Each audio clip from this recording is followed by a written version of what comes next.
So, who is Nick Parisi, and why is he the most hated runner in the world right now? Well, it's not really Nick's fault.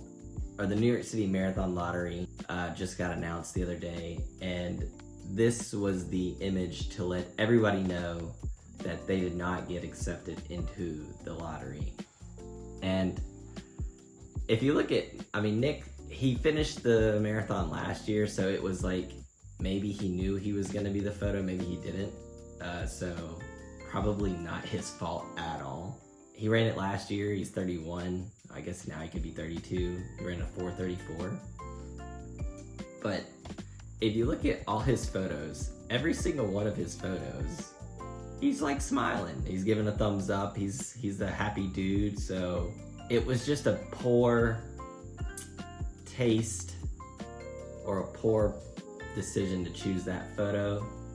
For it to be like, it would have been a great photo to say like, hey, you got in. But when there's so much pent up demand to run this race. So the New York City Lottery only accepted 4% of people. Last year it was 5, this year it was 4. They had a record amount of people that applied for the lottery this year. I think it was like 168,000. So everybody was wanting to get in. If you don't get in, you have to raise money for a charity, and the charities can be, I think, anywhere from $4 to $7 grand, depending on the one that you choose. It could be just an even 5, actually. And then you have to pay for the marathon, which is an additional like $260 or something. And then you have to buy the trip to New York. So, you could easily spend $10,000 if you don't raise any money on your own dime trying to get into this one marathon. So if you get into the lottery, you don't have to worry about the charity, you don't have to worry about anything else other than just getting your hotel and getting your stay, getting your flights, accommodations done. So, it does take a lot of stress off of somebody who also is training for the marathon. But yeah, poor Nick. They couldn't have picked they couldn't have picked a worse photo for him. Happy guy, looks like, but yeah, for reference, a high schooler has a better chance of getting into Yale, which is a 5%, or playing college football, which is 7%, than getting into the New York City Marathon Lottery. So, just wild.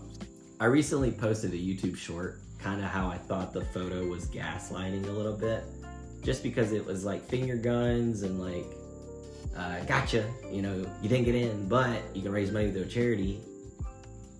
So New York City, the actual New York City Marathon reached out to me and asked if they could use the video because I think they're trying to come out with, some kind of rollback of sorry we did this or whatever. So I thought it was kind of funny that they ended up using my little TikTok. They probably reached out to a bunch of people because, you go on Reddit and he's now known as Negative Nick and Nick the most hated man in running. Like, he's got a nickname. Should have tried to barter with the runners, the New York City runners, and said, I'll let you use my video if I get a bib. But I chickened out. I originally said no, and then I rolled it back, and I was like, you know what? Screw it. They can use the video if they're going to actually try to make it better and roll it back and say we got it messed up, because, I don't know, that's not a good look. It's not a good photo at the end of the day. It's not a good photo to use, but yeah, most people hate Paul Johnson or Andy Glaze, but now, yeah, Nick Parisi is the most hated man in running, and it's not even his fault.